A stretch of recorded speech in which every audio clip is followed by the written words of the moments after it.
Sur instruction de Monsieur le Premier ministre, j'ai effectué une mission à Paris, accompagné d'un responsable du ministère des Affaires étrangères et d'un responsable du ministère de l'administration territoriale.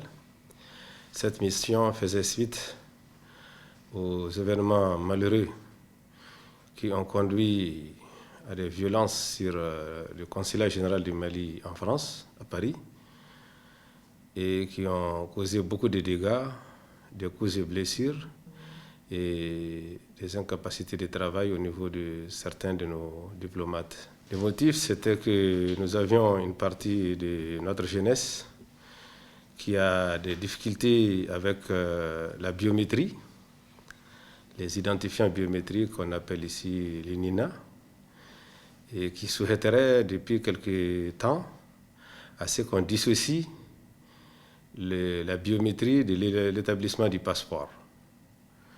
Donc en fait, c'est des gens qui pensent que la biométrie était de nature à compliquer l'élaboration du passeport, tandis que la biométrie a été mise en œuvre pour d'abord sécuriser les pièces d'état civil du Mali, pour lutter contre la criminalité, le terrorisme, le trafic d'humains, et tout ce qui était lié à l'imprécision des pièces d'état civil.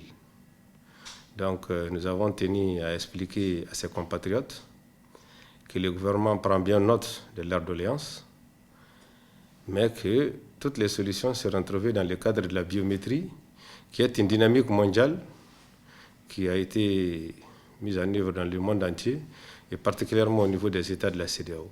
Oui, entre autres, oui, mais il y a beaucoup plus que cela, parce que certains avaient quitté les pays sans pièces d'état civil. Ils sont partis dans le cadre de la migration irrégulière, par les voies que vous connaissez. Les plus illicites. Voilà, donc c'est des gens qui n'avaient pas de pièces d'état civil sur eux. Donc dans ces conditions, c'est difficile pour la mission consulaire sur place à Paris là-bas de les rétablir des pièces d'état civil sans autre précision. Mais le gouvernement, sur instruction de Monsieur le Premier ministre, est en train de prendre toutes les dispositions pour régulariser leur situation conformément au texte et à nos engagements internationaux.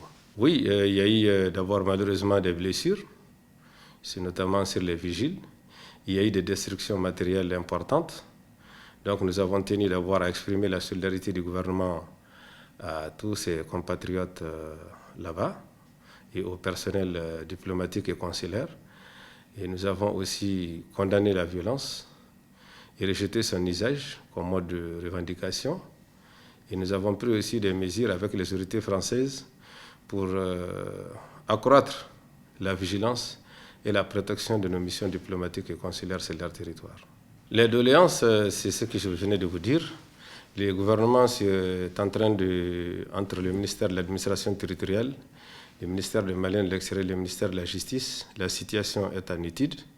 Et très prochainement, nous allons lancer la plateforme e-service qui permettra à tous les migrants d'accéder directement au service d'état civil ici pour pouvoir faire leur correction conformément à leur vraie identité et dans le strict respect de nos lois et de nos engagements internationaux.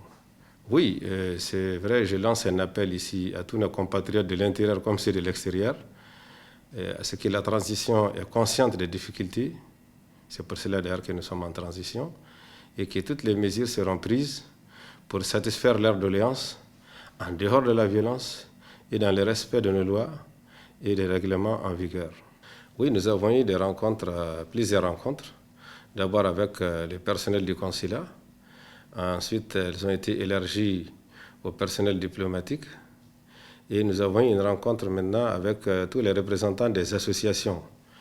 Et vous savez que le contexte des restrictions du Covid ne nous permettait pas de faire de grands regroupements.